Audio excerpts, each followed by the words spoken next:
Hey Trailblazers and Tarmac Tacklers, welcome back to the Maximum Mileage Running Podcast. This is your one-stop shop for everything ultra, road and trail running.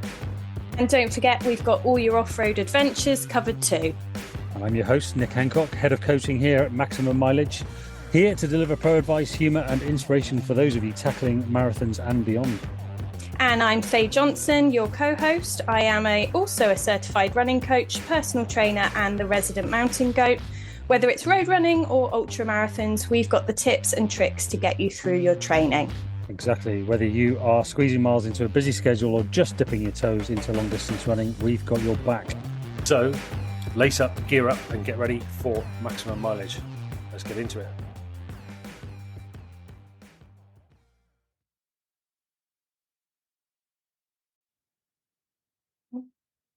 Hello, everybody, and welcome back to another episode of the Maximum Mileage Running Podcast. And I am absolutely delighted today to introduce my guest, our guest, because I'm here with my co-host Faye as well.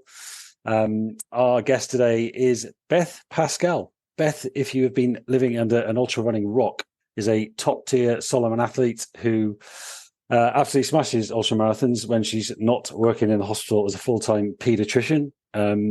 And she's actually won the Western States 100, including some of her other races like UTMB, top 5 finishes and the Bob Graham round record. And Beth is here to talk about how she has balanced it all and to talk about what's been going on the last couple of years and also some current affairs as well with UTMB.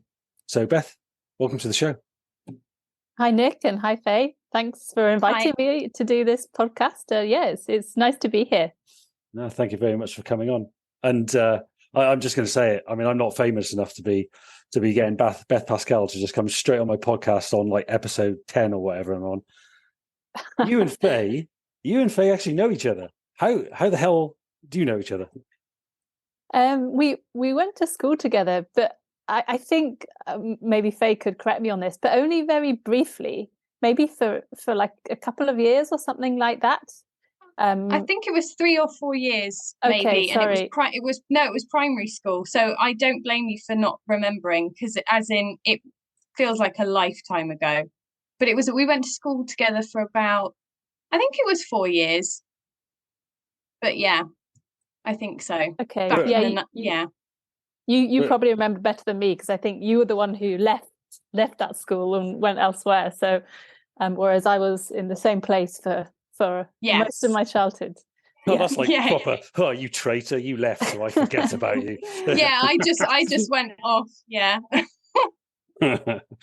Very good. Well, no, thank you very much for coming on, Beth. And I always like to kick off the show with the question: what is your why? You know, when you're 90 miles into your 100-mile race and it's tough, and you're questioning, why the hell am I doing this? What is your why?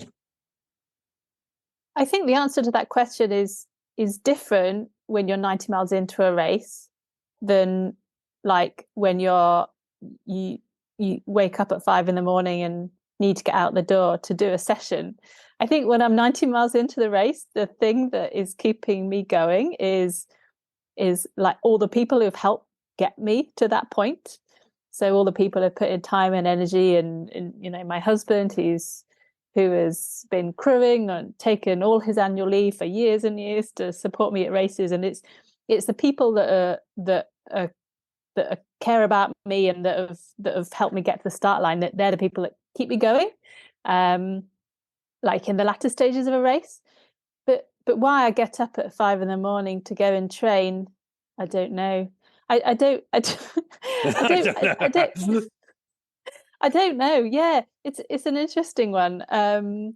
Certainly, I just feel better if I'm being physically active. So that's if I'm running, if I'm cycling. It's I don't know.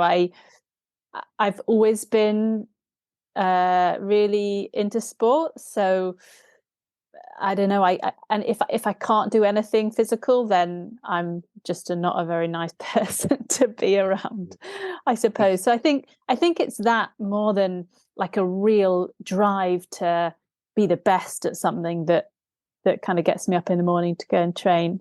Yeah, I love that. I always say, I think I'm competitive ultra runner. I love it. I love racing. I love competing. But ultimately, I still run for my mind. My ass just follows.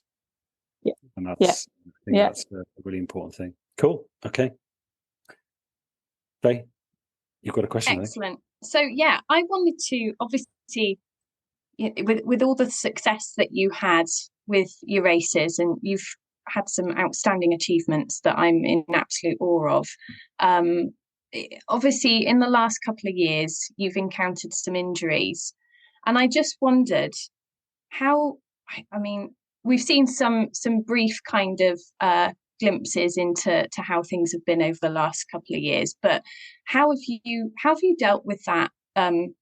Having gone from the success to then having to deal with an injury, and physically, mentally, saying how important physical activity is to you in all shapes and sizes.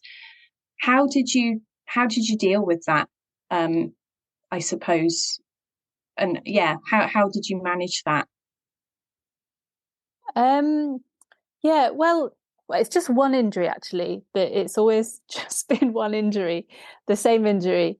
I think I've gone through stages really, and how you deal with it depends on what stage you're at. So I think early on, I dealt with it fairly well. I could just channel all my energy into doing all the things to get better physically.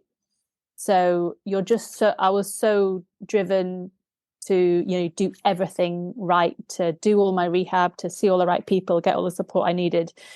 And I guess I had like complete confidence that it would get better in the early stages. So mentally it was difficult, but it wasn't that wasn't the most challenging part of it, certainly. Yeah. And then as time went on, it became apparent that it wasn't getting better in the way that we'd expect. So you kind of transition towards it gets much harder mentally, and I certainly have not coped with it well at all at times, and you go through that transition phase of I guess still being really motivated to do everything to get better, but at the same time like not wanting to put your life on hold waiting for an injury to get better. So I was clear with myself that I didn't want to just be like an injured runner. Like if I couldn't do the thing I wanted to do, I wanted to do other things basically. So I love that, Beth. I just wanted to just hang on that for a second, because I'm injured at the moment. I've got a hernia operation in 2 weeks. And immediately my mind went to, oh God, I can't run. I'm so depressed. What am I going to do? But I think it's so important for people listening, and I try and say it to people all the time, don't focus on what you can't do, focus on what you can do. I think that's just so helpful, and you've obviously taken that approach. Yeah. Thank you. But despite that, I've found it really, really difficult, and it doesn't really get any easier not being able to do the thing that you want to be able to do, especially with the way that my life was set up at the time and everything. Your whole kind of life revolves around running, so it was really hard, but I kind of threw myself into other things and was still not wanted to compromise like recovery to get back to running. But I've been doing other things like riding my bike, doing some races, bike races, and just filling my time with other things. And I guess at times I've had to purposely take a step back from wanting to be part of the running community. So like I'm not like a running geek anymore. I don't follow all the races. I don't it's just not, I've had to kind of detach myself in some way, because I don't want to spend my whole life thinking about the thing I can't do. Absolutely. And that makes complete sense. Yeah, taking a step back and like you said, making the most of what you can do. Did you find with the journey with the injury and the ups and downs that came with that, did you find that you spent more time focusing on other elements of your your training and life that you hadn't necessarily had time to before? Did you notice anything about yourself that you kind of, in all the kind of hubbub of everything that was going on, was there anything you found, you found discovered about your training or your rehab that was quite useful? Nothing that really jumps to mind. I mean, I wish I could say that I'd thrown like all my time and energy into one specific thing and got really good about it, or cultivated a new passion for something. but honestly, like in the early stages, I mean, I'll be honest, there's been times like when I was running, when you're training really hard and like working full time as well, and things like part of me would be like, oh, I wish I would get injured, and then life would be so much easier. I wouldn't have to do like, not very often, but I like very occasionally be, God, if I broke my ankle and I wouldn't have to do, obviously not seriously, but no. But actually when I did get injured, like I found it really hard to think of the positives early on, and So I thought that I would spend much more time doing other things, but certainly in the early stages, I didn't want to do anything. I really I didn't want to do anything. I was like less engaged in every area of life, I would say. But yeah, that has changed a bit, and I do spend more time doing other things like gardening. Yeah. I don't know, like I guess I have a more well-rounded life at the moment. Like it's not all about, I do a fair amount of cycling, but also do lots of other things, like I don't know, going like wild swimming, and just I don't know, my life isn't all about running and work, which it was before. Yeah, absolutely. And just one more question around that. When in regards to sponsorship, was there, how did you feel around kind of your commitments to your sponsors when you, and how did you deal with that, and did you feel pressure, I suppose? Was there a degree of pressure or worry that came about in regards to your sponsorship? I did feel pressure early on, but that was purely from myself. And I think I was anxious about not being able to perform for my sponsors, but the sponsors have never put any pressure on me at all. So Salomon is still my main sponsor. I'm still with Salomon. Well, I wanted to ask you because they've been really supportive. Yeah, brilliant. Supportive throughout. Yeah. That's so all the pressure I felt was from me, and now like I've kind of let go of that. So I don't feel anything to do with sponsors. I don't feel I don't feel like I need to get back to running just to. That's really good. That's really lovely to hear. But I am in a fortunate position that I have another career, so it's not the same as other people who are full-time athletes who rely on like their salary from their sponsors for for their living. So I am fortunate in that respect.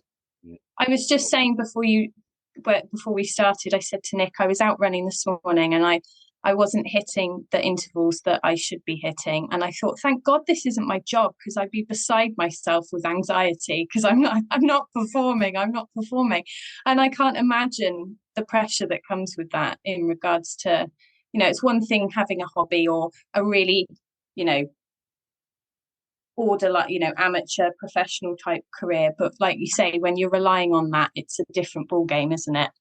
But I don't think that I ever felt that much pressure, even when I first got like a proper contract. I don't think I perhaps felt a little bit, but I didn't feel so much pressure, to be honest. Certainly not if an individual session didn't go well, I wouldn't beat myself up about it too much.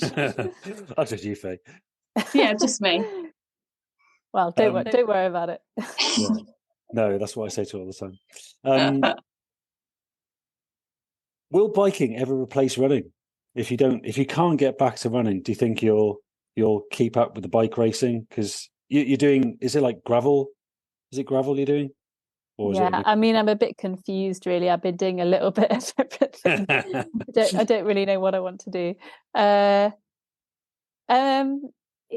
in, will it ever be the same to me as running was to me? Yeah, I guess so. Probably not. No. I mean, I'm never going to be a decent cyclist. Like, I'm an okay cyclist in the way that most good runners would probably be okay cyclists, but I'm really nothing special, and I can't see myself ever putting as much time and energy and having as much passion for it, to be honest. But there's a little spark there, but maybe in the future I'll take it a bit more seriously. But certainly in the last couple of years, I've not been.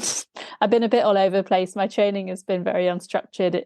Like as I said before, the priority has been trying to get healthy for running, and cycling is just something else to fill my time with. So I guess I haven't ever given myself a proper chance with cycling yet. But I don't think I'll never be that good at it. No. Here's one for you.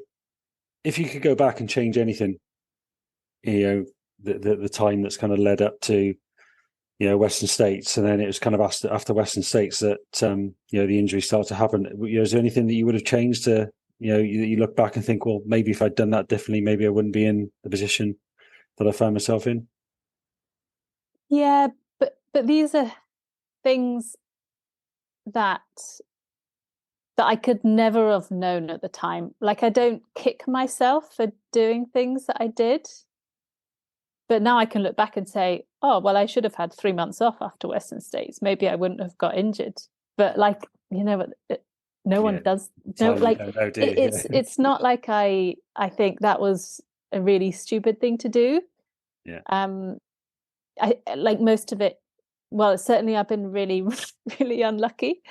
And there's small things that I would change, but there's nothing that I can definitely say this is what caused the injury. And if I hadn't done that, I mean, maybe even if I had 3 months off after Western States, I still would have got this injury. Maybe it was always going to happen. Maybe I was genetically predisposed to get it. So yeah, I don't know. It's not like if I'd done more strength training, this wouldn't have happened, or there's nothing specific like that. I think it's mainly down to really bad luck. Yeah. No, 100%. I think it is bad luck because I remember when you won Western States. I remember whatever time it was here when you crossed the finish line. I was like, best one. I was one of your biggest cheerleaders. It was a great time. It's I have to say I saw your Western States throwback post on Instagram a few weeks back, and it was sad. I have to say it was sad to see the tone of the post that you put. It clearly. What was it you said? You have to remind me now. I don't know exactly. Well, I'm just trying to remember exactly what it was you said. You said something along the lines of, perhaps my life could have been different, rather than now it isn't different. I thought when I won Western States, my life would be different, but now I'm still a doctor. I'm still doing my job. I guess what I was trying to say is, like, before a big race like that, the race was everything. Yeah. Like, it really was the most important thing in my life to do that race.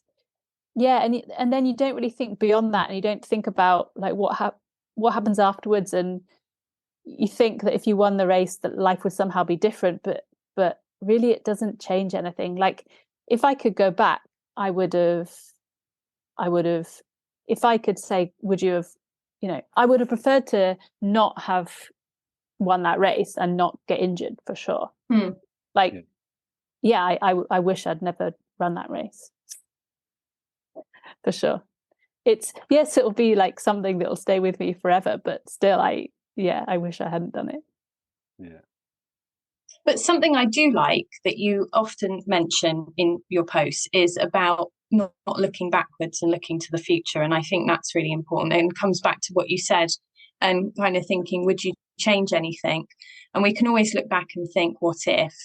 But I think I like the idea that you're often like, I can't be looking back. I'm looking to the future and what might be next and what I can do to get to that point. And I think that's really, really positive to read and see, you know, because that's applicable to many areas of life. And it's just nice to think, you know, it's good to look forward, and we can't keep looking back at the what if I've done this differently. So yeah. Thank you. And I guess I've had to do it. It's not something that I chose. It was something that I kind of had to do out of necessity to stay sane, I guess. And you know, I think everyone does the same. It takes some time to stop looking back and start looking forward again, for sure.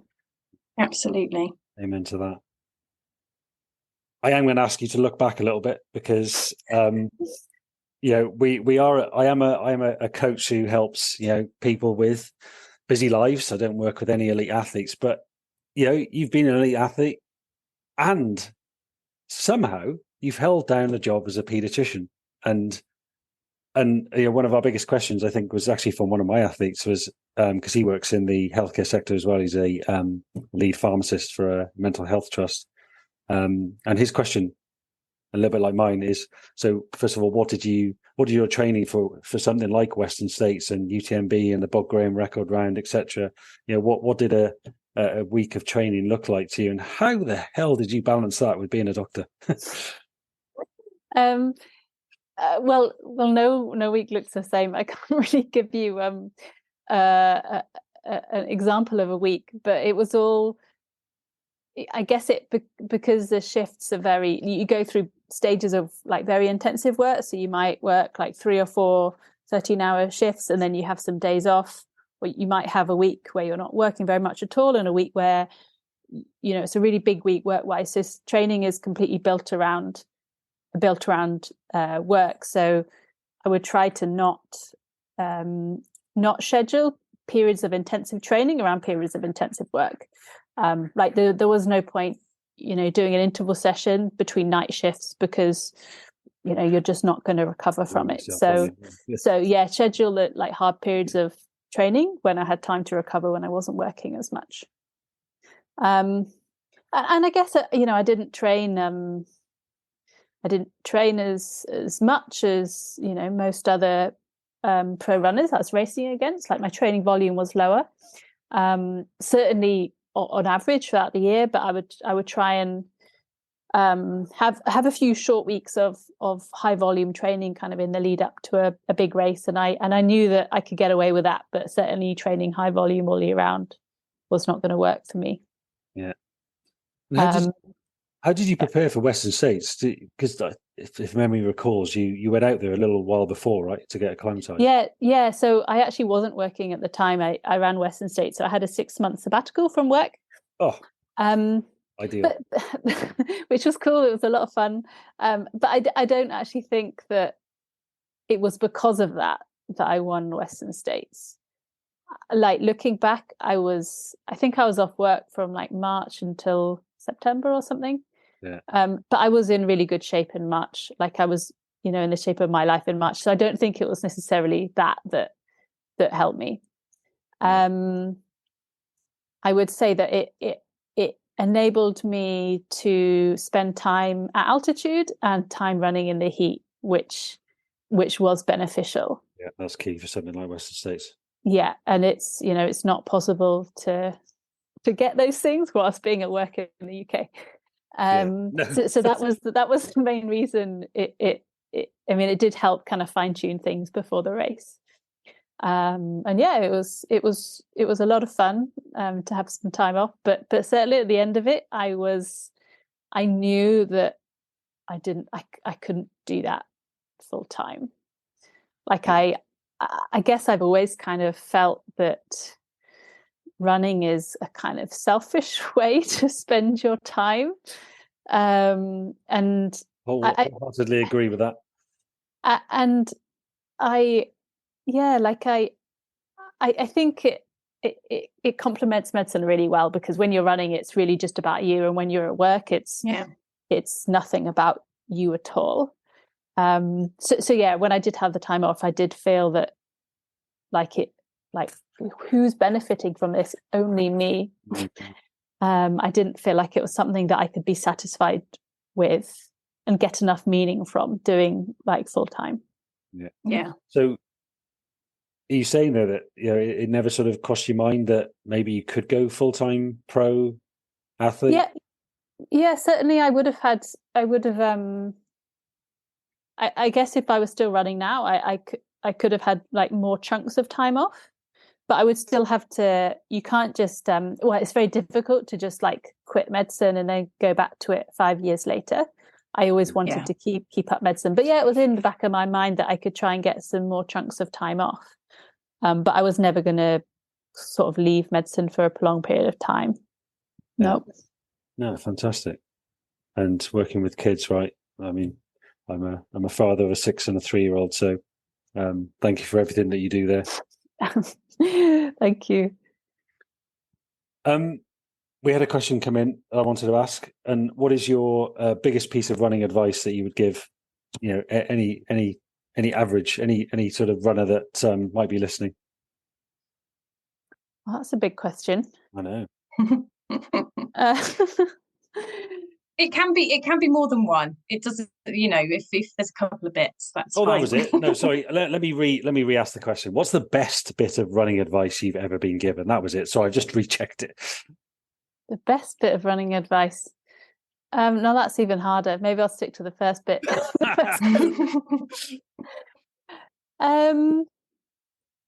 Gosh. I mean, I'm trying to think of something that isn't like really obvious that everyone tells people all the time, like, oh, consistency. I knew you were going to say that. Yeah. I knew it. It's like that's kind of obvious. I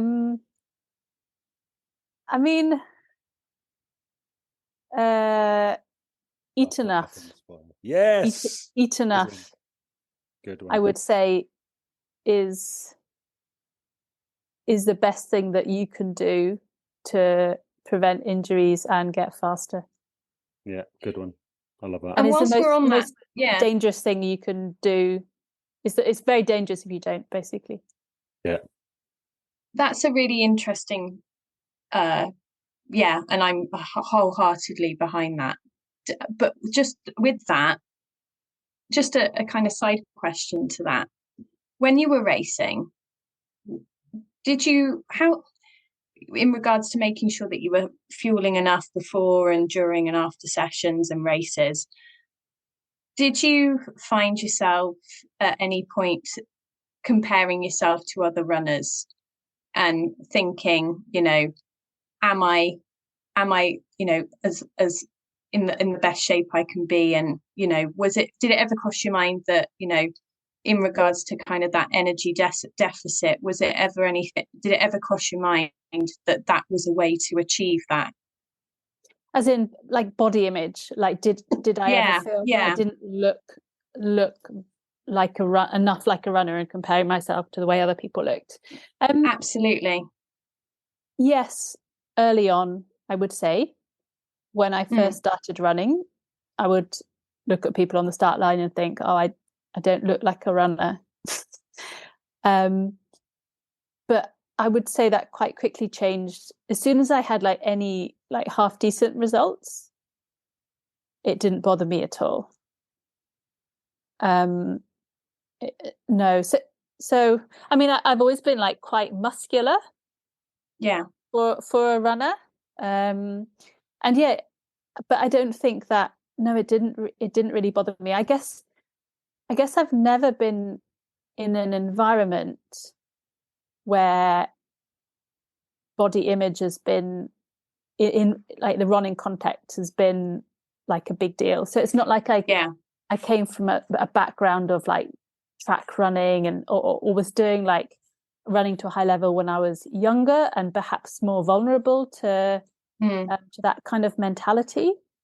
And I guess I've always been surrounded by, good coaches and good people who have not paid any attention to that. So I think I've been quite fortunate, and I've never felt like, oh, I need to lose weight to get faster. It's not been something that has ever really been pushed towards me or something that I've paid attention to. No. That's good. And I think a lot of people listening will be glad to hear that, because it is something I hear a lot. It's actually something I've been going through a little bit myself recently, because we've had some stuff going on with my wife's health, which has meant stress eating and things like that. And I have put on a solid 6 or 7 kilos, and I do, continue to look at myself and go, well, I'm out there running some pretty quick times, but I can feel my dad belly bouncing up and down. And actually, it's only when you start working with the right people and having that right support network around you to say, either they don't say anything to you like you've had, or you have the right people around you to say, well, you don't need to worry about that because you've just done a half marathon PB, or, won an ultra. So, don't worry about that sort of stuff. So. Yeah, certainly the mentality is shifting in running and in all sports, to be honest, like climbing, cycling, or all these sports that have a kind of, or historically been felt to be weight dependent. The mentality is shifting, and that stronger is better, not lighter is better. Yeah, that's absolutely. That in the short term and long term. Yeah, that image of Chris Froome when he won the Tour de France, I think it's still there in the background in the cycling world. He looks very thin. Anyway, how do you feel about your sister and her achievements, and kind of, how is how do you feel about her flying the Pascall flag at the moment in the running world, and how is that relationship between you two? Because I've got 2 sisters, and I'm always, we're always having digs at each other about things, and how is it between you two? Yeah, we have a good relationship, and I'm really happy that she's running well. I think I was the one who was pushing her into running. So I think that good on you.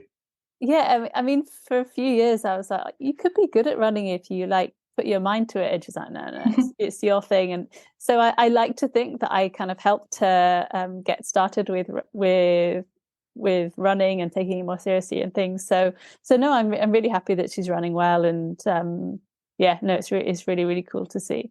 Yeah, I remember the demoralizing moment on mile 22 of the Wendover Woods when she overtook me. I was like, Fee's really good. She's certainly she's similar style to me. Like she's good at running long. She's got the engine, but she's not super fast. So yeah, the exact same to me. Yeah. No, she's doing great, and all kudos to you for supporting her and pushing her in. Let's talk a little bit about current affairs. It's UTMB. How do you feel about the whole Dacia piece around that? Well, it's crazy to think that they thought they could get away with that. Get away with it without a lot of stick. It's bizarre. Yeah.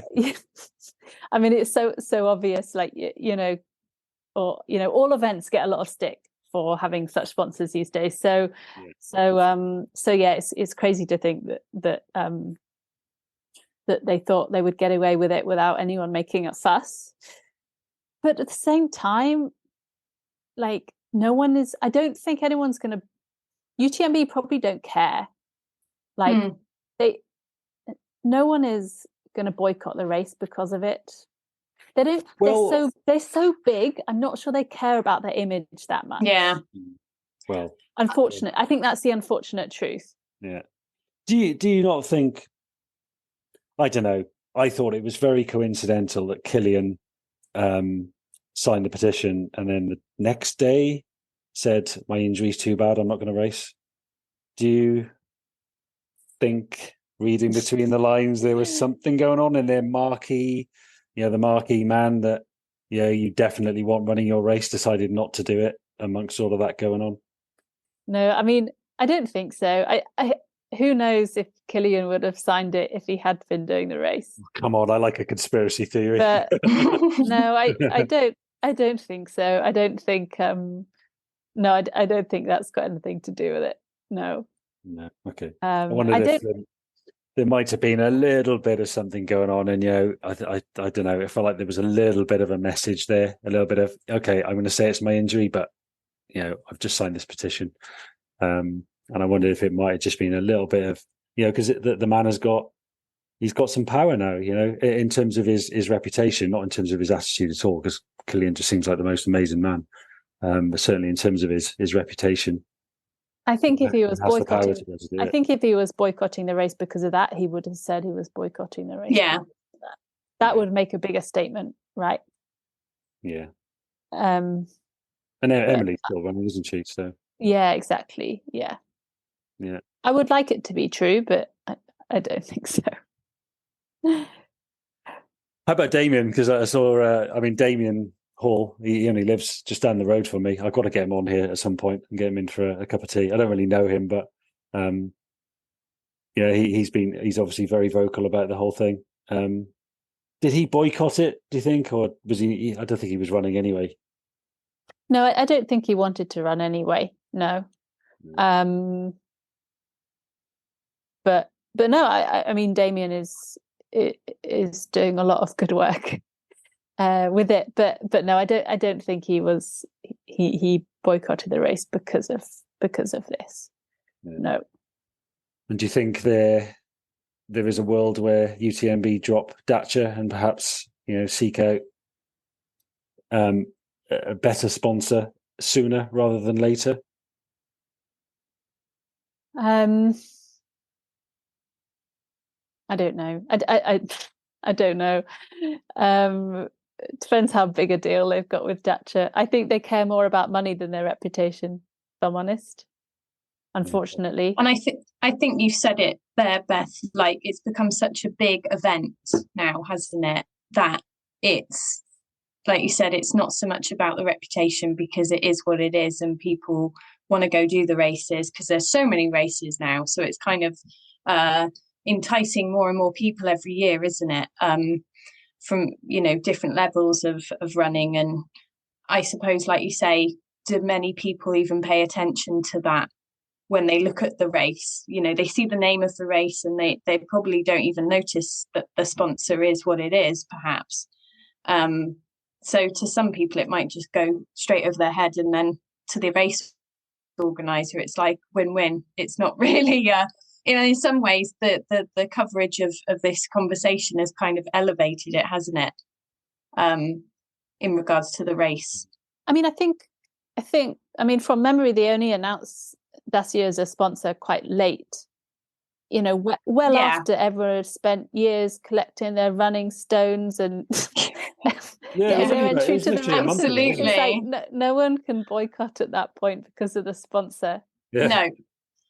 I have a friend who has been trying to get in to do the CCC for goodness knows how long, and he's there now, so he's racing on Friday. But Dave was never going to boycott for the sake of a sponsor. He's so desperate to do the race, and has worked so hard to get to that point. He's like, it's all he wants, and that he's not given the fact that they're sponsored by Dacia a second thought. So they've potentially been quite clever in the sense of it was a last minute unveiling of their new sponsor, and no one was going to be able to do anything about it.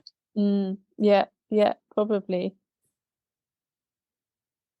I feel like I perhaps boycott UTMB just for the price of the races now. I mean, I almost feel a little bit like ultra running's going down an elitist path with the price of some of the races. I mean, UTS is, I think the early bird price for the 50k is £159 just for the 50k, and then $270 for the 100 miler. I mean, that's some serious cash to enter a race.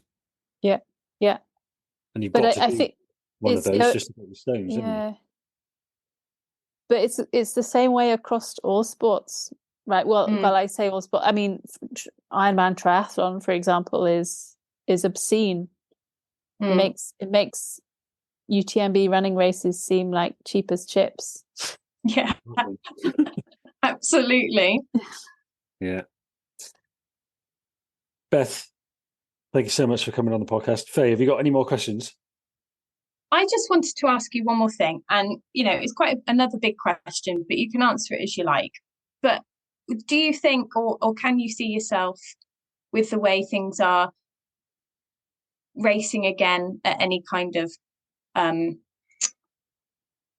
level or distance in the near future? Is it something that's on your radar? Is it something you're thinking about? Not in the near future, but in the future, the longer term future, yes, I can. It's not like I've given up trying to rehab this injury. Like, we're still working systematically through different kind of treatment strategies and things. So I do feel optimistic that at some point I'll be able to run again, but it's not in the near future. No. But that's good news. That's good to hear. And you're thinking about it and it's there. And you, like you said, you're working towards that rehab. Yeah, I mean, I don't have a crystal ball, so I don't know for sure, and there's no like magic solution, but yeah, like it's not like I've given up. We're still working on things, and I'm reasonably optimistic that at some point in the future I'll be able to run again. But as I said before, in the meantime, life goes on, and yeah, I'll keep pursuing other passions and other things in the meantime. That sounds good. I'm not going to say if, I'm going to say when you are back. Are there any particular races that you are eyeing up? Any particular challenges that you've got, sort of one eye on for when you do return? No, not at all. Like I couldn't care less about races, or like the motivation to run again is just like the day to day. Just being able to go for a run with my friends or my dogs, or like I really my motivation to run is absolutely nothing to do with races or anything like that. I don't have any thoughts about that at all. Love that. Great. Well, Beth, thank you so much for coming on the podcast. It's been an absolute pleasure, and I know I will definitely be looking out for you just being back out running again. Whether you're stood at the start line for another race again or not, I don't really care either. I just want to see you back running, because we can tell from your words and the way you speak about running that you do miss it, and we know you'll be back. So thank you, Beth. Oh, thanks. That's very kind. And that's another lap done on the Maximum Mileage Running podcast. Thank you for joining me and my athletes and my guests on this wild ride through the world of ultra, road and trail running. And remember, whether it's a mountain trail or the local road, every mile you conquer makes you stronger. Keep pushing, keep laughing, and of course, keep swearing when that hill just seemed a little too steep. If you enjoyed today's journey, don't forget to subscribe and leave me a nice review.